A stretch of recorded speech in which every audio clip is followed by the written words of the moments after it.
સુરતમાં ward number 18ની પેટા ચૂંટણીમાં ભાજપનો ભગવો લહેરાયો. સુરત મનપાના વોર્ડ નંબર 18ની પેટા ચૂંટણીમાં ભાજપે લહેરાવ્યો કેસરિયો. સુરત મહાનગરપાલિકા વોર્ડ નંબર 18માં ખાલી પડેલી એક બેઠક પર પેટા ચૂંટણી યોજાઈ. આ ચૂંટણીમાં આજે પરિણામ જાહેર થઈ ગયું છે. આ બેઠક પર ભાજપના ઉમેદવાર જીતુભાઈ કાછડનો વિજય થયો છે.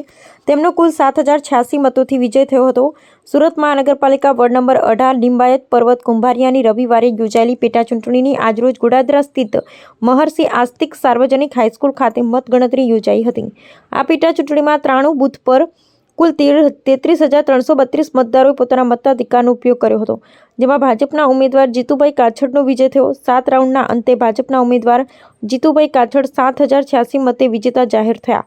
ભાજપના ઉમેદવાર જીતુભાઈ કાછડને 17,359 મતો મળ્યા, જ્યારે કોંગ્રેસના ઉમેદવાર સંજયભાઈ રામાનંદીને 10,273 મતો મળ્યા હતા, જ્યારે આમ આદમી પાર્ટીના સુરજભાઈ આહિરને 1917 મતો મળ્યા, જ્યારે ઓલ ઇન્ડિયા મજલિસ એતિહાદુલ મુસ્લિમીન પક્ષના ઉમેદવાર અબ્દુલ રજાક વંજીર શાહને 2,618 મત મળ્યા. અપક્ષ ઉમેદવાર અરવિંદ કુમાર વલ્લભભાઈ મિસ્ત્રીને 416 મત, જ્યારે અપક્ષ ઉમેદવાર એજાજ અબ્દુલ રહીમ ગેરાણને 185 મત મળ્યા.